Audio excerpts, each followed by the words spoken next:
পিছনে গিয়ে আমাদের এই জানাজা কাতারে সারিবদ্ধ হন। এখানে অনেক সম্মানিত মুসলমান আপনাদেরকে আমি তাদের যারা কর্মকর্তা রয়েছে অর্থাৎ ডিআইজি বিভাগের কমিশনার থেকে শুরু করে জেলা পুলিশ সুপার তারা কিন্তু এই জানাজায় অংশগ্রহণ করছে। এছাড়া স্থানীয় যে সাংসদ রয়েছে ডক্টর একরম টিপু তিনিও কিন্তু জানাজায় অংশগ্রহণ করেছে। আমরা একটু দেখাতে চাই তাদের পাশাপাশি যারা এলাকাবাসী রয়েছে বিভিন্ন আপনারা সকলে জানাজার উদ্দেশ্যে লাইন করতে সারিবদ্ধ হয়।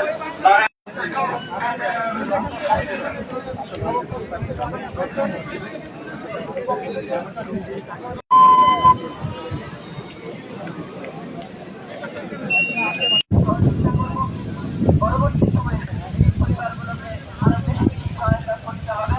সেই ক্ষেত্রে ওনারা বলেছেন আপনাদের জানাবেন যে 5 লাখ করে পরবর্তীতে দেওয়া হবে এবং এটা হয়তো আরো বাড়তে পারে বলে আমার দৃঢ়ভাবে বিশ্বাস করা।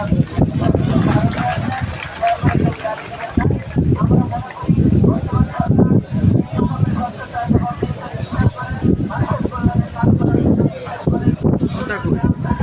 সরকার খুলে রাখছে।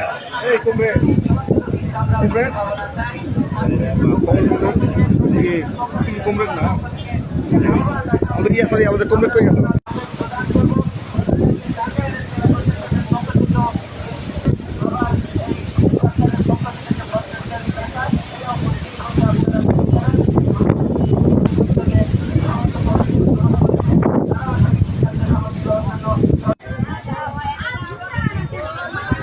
হয়ে গেছে জানা যায় হয়ে গেল এদিক দিয়ে আমাদের তারা গেছে